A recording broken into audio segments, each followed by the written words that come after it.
عمر رضی الله تعالی عنه امیر المؤمنین دی، په لاره باندې تېرېږي، لښکرې دي ورسره، لښکرې دي ورسره. خوش بیابان راغی، عمر رضی الله تعالی عنه ودرېد او داسې په سوچ کې ولاړ دی، د بیابان ته ګیر چاپېره ګوري. ټیم یې ډېر تېر کو، غارمه دی او د عربو ګرمي او صحرا ده. د شانه پسې چا آواز وکړو، امیر المؤمنین ولې ولاړې؟ شاته در پسې خلک ولاړ دی، ستا نه څوک مخکې کېدی نه شي. ګرمي د خلک تنګ شوی، ته په څه سوچونو کې ولاړې؟ عمر رضی الله تعالی په ژړا شو، دې بیابان ته چې راورسېدم خپل وخت راته رایاد شو. ما دې بیابان ته اوښان راشړلي وو، زه د اوښانو په سرېدو باندې نه پوهېدم. ټوله ورځ مې اوښان یو خوا ځغلول بل خوا ځغلول. نو چې کور ته لاړم نو پلار مې راته ډېر زیات غوسه شو، وی چې عمر تاله د اوښانو د سرولو چل نه درځي، نو زه به ستا نه نور څه د خیر تمه کوم؟ ته به نور څه وکړې چې ته اوښ نشي سرولی؟ نن زه په هغې میدان کې او په هغې بیابان کې ولاړ یم او خلک وایي امیر المؤمنین ولې ته ولاړې؟ هغه عمر چې هغه له د اوښانو د سرېدو چل نه ورته، نن هغه د مسلمانانو بادشاهي کوي. دا د څه د وجې نه؟ دا د قرآن د وجې نه. نن عمر دې ځای ته راورسو چې کله ملک الموت راشي او د انسان نه دا روح اخلي، نو د دې انسان سره د دې روح سره ټول رنګونه ترېنه واخلي. کو دا انسان بادشاه دی، نو د روح سره د بادشاهۍ رنګ د ده نه والي. کو دا انسان ملک دی، نواب دی، خان دی، نو د روح سره ترېنه دغه رنګ هم واغستی شي. کو چېرته دا انسان ډېر ښکلی او ښایسته دی، خو چې روح ترې واغستی شي نو حسن ترې هم واغستی شي، زیړ مخې پاتې شي. د روح سره د انسان نه هر رنګ اغستلی کېږي. دا څوک نه و چې په دې کټې بادشاه اغستی دی، دا څوک نه و چې په دې کټې خان ملک اغستی دی، بلکې دا یو مرده او یو لاش یې اغستی دی. د روح اغستلو سره ملک الموت د انسان نه تمام رنګونه اخلي، خو یو رنګ داسې دی چې ملک الموت هغه نشي اغستی، او هغه رنګ د قرآن دی. هغه رنګ د قرآن دی. ملک الموت درنه هر لقب اخلي، هر لقب درنه اخلي، هر رنګ درنه اخلي، هر نوم درنه اخلي د روح سره، خو د حافظ قرآن دا رنګ او دا لقب درنه نشي اخستی. ځکه حدیث مبارک کې راځي، نبی علیه الصلاة والسلام فرمایي کله چې انسان وفات شي د قبره پورې د دې انسان سره درې څیزونه ځي. فیرجع اثنان ویبقى واحد. نبی علیه الصلاة والسلام فرمایي په دې دریو کې دوه د ده نه واپس کېږي، ویبقى واحد او یو ورسره پاتې کېږي. سړی مړ شو، مونږ په کټ باندې اغستی دی، څو څیزونه سره روان دي؟ درې. کم مال ورسره روان دی، اهل و عیال ورسره روان دی، عمل ورسره روان دی. نو فیرجع اثنان، دا دوه ترېنه واپس شي. دا مړی چې موږ د قبر کې ږدو که نه، هغه کمبل ترېنه راټول کړو. مال څه شی دی؟ خو دغه کمبل دی او دغه کټ دی، دا ورسره موږ د قبره پورې وسو که نه. خو یو سړی تا نه وایي چې هلکه ډېره یخني ده، دا خاورې خو به ډېرې یخي، خیر دی دا کمبل ترېنه تاو کړئ چې لږ ګرم پکې. چا ورسره کمبلې خښې کړي دي؟ نو که خښې کې څه پیدا کوي؟ نه کوي. موږ ته پته ده چې په دې قبر کې دا کمبل کې خودل مال ضایع کول دي. د دې وجې نه کفن په کپړو کې ارزانه کپړه ده، ارزانه د لټې کپړه ده. ولې؟ ځکه ما تا ته پته لګي چې دا کپړه به دغلته خاورې کېږي نو قیمتي کپړه پیدا نه لري. نو ځکه موږ بیکاره او ارزانه کپړه کفن له ورکړې ده. نو مال ترې نه واپس شي، کټ ترې نه روکاږو، کمبل ترې نه روکاږو. او دغه رنګې دویم څیز چې ته واپس کېږي هغه د اهل و عیال دی. زوی دی په خپلو لاسو باندې هغه پلار په لحد کې کیدي چې هغه پلار د ده دپاره تندې برداشت کړې وي، لوږې برداشت کړې وي، یخنۍ برداشت کړې وي، غارمۍ برداشت کړې وو، ځان یې خاورو له ورکړی و خو په بچي باندې د خاورو دوړه نه برداشت کوله. نن هغه بچی دی په خپلو لاسو باندې دغه پلار په لحد کې کیدي او خاورې پرې واړی او روان شي. یو ورځ تاسو به چېرته یو زوی داسې نه لیدلی چې هغه به دا ویلي خیر دی نن زه د دې پلار سره دا شپه په دې لحد کې کوم.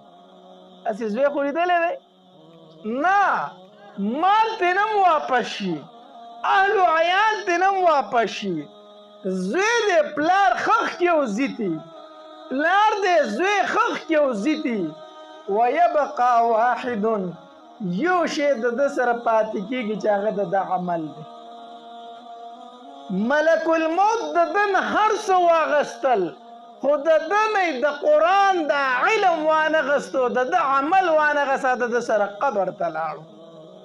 ویبقى واحد، قرآن داسې څیز دی چې دا د انسان نه جدا کېږي نه، دا د ده سره ځي. او دا قرآن به دی په دنیا کې هم رنګ ساتي او په آخرت کې به هم څه ساتي؟ رنګ ساتي. په دنیا کې به هم د ده نوم بدلی، نوم. الله عمر رضی الله تعالی عنه امیر المؤمنین دی، په لاره باندې تېرېږي، لښکرې دي ورسره، لښکرې دي ورسره. خوش بیابان راغی، عمر رضی الله تعالی عنه ودرېد او داسې په سوچ کې ولاړ دی او د بیابان ته ګیر چاپېره ګوري. ټیم یې ډېر تېر کو، غارمه دی او د عربو ګرمي او صحرا ده. د شانه پسې چا آواز وکړو امیر المؤمنین ولې ولاړې؟ شاته در پسې خلک ولاړ دی، ستا نه څوک مخکې کېدی نه شي. ګرمي د خلک تنګ شوی، ته په څه سوچونو کې ولاړې؟ عمر رضی الله تعالی په جړا شو، دې بیابان ته چې راورسېدم خپل وخت راته رایاد شو. ما دې بیابان ته اوښان راشړلي وو، زه د اوښانو په سرېدو باندې نه پوهېدم. ټوله ورځ مې اوښان یو خوا ځغلول بل خوا ځغلول. نو چې کور ته لاړم نو پلار مې راته ډېر زیات غوسه شو، وی چې عمر تاله د اوښانو د سرولو چل نه درځي نو زه به ستا نه نور څه د خیر تمه کوم؟ ته به نور څه وکړې چې ته اوښ نشي سرولی؟ نن زه په هغې میدان کې او په هغې بیابان کې ولاړ یم او خلک وایي امیر المؤمنین ولې ته ولاړې؟ هغه عمر چې هغه له د اوښانو د سرېدو چل نه ورته نن هغه د مسلمانانو بادشاهي کوي. دا د څه د وجې نه؟ دا د قرآن د وجې نه. نن عمر دې ځای ته راورسو. یو ځل په لاره باندې تېرېږي، لښکرې دي ورسره، فوجونه دي ورسره. په لاره باندې ورله یو بوډۍ مخې ته ورله، په خر باندې ناسته ده. هغې بوډۍ ورته آواز وکړو، وی عمره دې خوا راشه، دې خوا راشه. عمر رضی الله تعالی د بوډۍ خوا له ورغی، لارې نه سیټ شو، سره داسې ورته غلی ولاړ دی او سر یې ورته ټیټ نیولی دی. دا بوډۍ ورته خبرې کوي، ډېر ټایم یې ورته خبرې وکړي، ډېر ټایم یې ورته خبرې وکړي. اوس خلک ولاړ دی او عمر هم بوډۍ ته ولاړ دی او دی بادشاه د مسلمانانو. چې ډېر ټایم یې تېر کړو دې خوا راغی چا ترېنه تپوس وکړو عمره یوه بوډۍ او هغه هم په لارې په منځ کې ته ودرولی او ته ورته ولاړې او دومره خلک دې په تکلیف کې کړی دی تا یو بوډۍ ته غوږ ایښی دی ولاړې ورته عمر رضی الله تعالی عنه فرمایل وی قسم په الله کو دې بوډۍ زه د سار نه واله تر ماښامه پورې ودرولی وی که نه زه به دې ته ولاړ وم صرف فرض مانځله به تلم او بیا به راتلم دې ته به ودرېدم زه د دې بوډۍ ښځې نه نه شم تللی عمر څوک دی چې د دې بوډۍ خبرو ته غوږ نه ږدي دا و خوله بنت ثعلبه وه چې د کمې متعلق سوره مجادله نازل شوی دی د وم اسمان نبر الله د دې خبرې اورېدلي عمر څوک دی چې د دې خبرې به نه اوري الله د وم اسمان نبر د دې خبرو ته غوږ ایښی عمر څوک دی چې د خوله خبرو ته به غوږ نه ږدي هغه بوډۍ چې ورته نصیحت کوي که نه هغه ورته څه وایي وی عمره امیر المؤمنین که نه ډېرې لښکرې در پسې روانې دي خو یاد ساته ګورې ته د عمر د وخت نه نه وي ته د وخت نه عویمر وي ته اوس امیر المؤمنین ته اوس عمرې ستا نوم عویمر و تا ته به خلکو عمر ګوټې وي ته عمر ګوټې وي ته د قرآن د وجې نه عمر وګرځېدي ته د قرآن د وجې نه امیر المؤمنین وګرځېدي ته د قرآن د وجې نه عمر فاروق وګرځېدي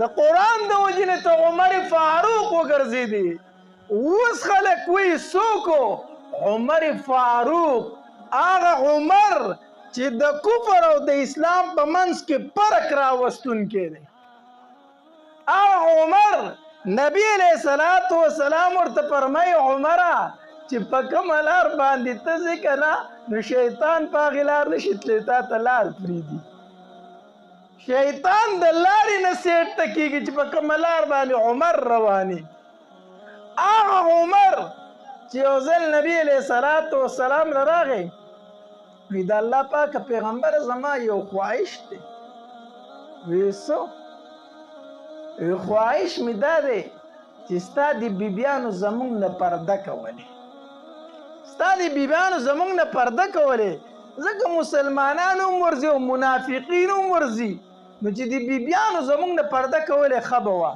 نبی علیه السلام ورته هېڅ ونه ویل ځکه د شریعت حکم لا نه نازل شوی نو الله تبارک وتعالی آیاتونه نازل کړو د پردې چې د بیبیانو نه څه غواړئ اخوا د پردې نه غواړئ د پردې نه به دې خوا نه راځئ د دې وجې نه عمر رضی الله تعالی فرمایل ما د خپل رب سره په درېو ځایونو کې موافقت کړی دی نو په هغې دا به ما موافقت کړی ورنه الله تبارک وتعالی د عمر د رأی متعلق آیاتونه نازل کړي دي عمر رضی الله تعالی فرمایل ما د الله سره څه کړی دی موافقت کړی دی عمر چې هغه مشوره ورکړه الله د هغې مطابق آیاتونه نازل کړو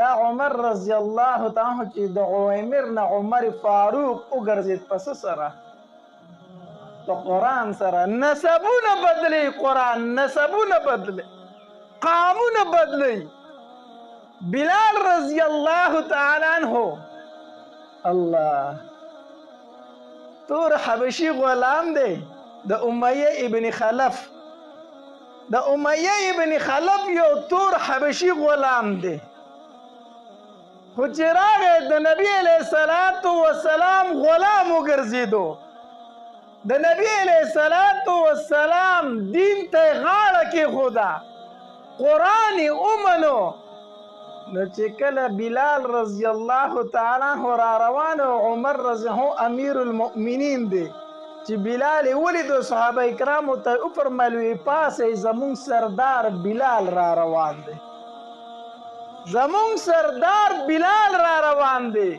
هغه بلال حبشي نه چې کله قرآن ومنو مؤذن رسول تېنه وګرځېدو یا بلال حبشي او یا مؤذن رسول صلی الله علیه وسلم فتح مکه وشوله مکه فتح شوله د خانه کعبې نه بوتان ورتاو شو د اذان ټیم راغی اوس ټول صحابه کرام په انتظار دي چې یاره اذان به په مکه کې څوک کوي ځکه لومبی اذان دی په اسلام کې په خانه کعبه کې لومبی اذان دی چې نبی علیہ السلام به دا اذان اخر کوي په چا باندې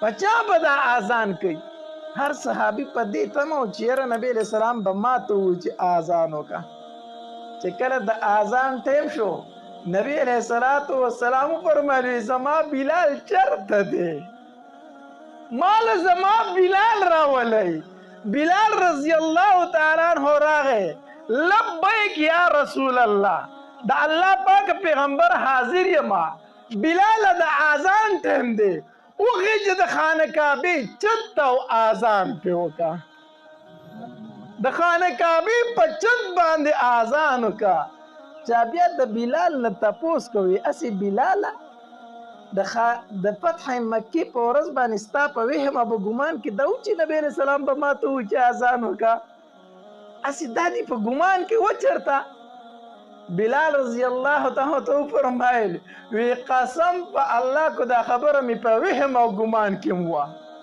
زه په مکه کې غلام پاتې شوم ما زه په خلکو بلال حبشي وی د حبش تور غلام ځان د غلام پاتې شوم الته د مکې سرداران ناستو هغه خلک ناستو ما چې د چا غلامي کړې وه ابو بکر صدیق ناستو عمر فاروق ناستو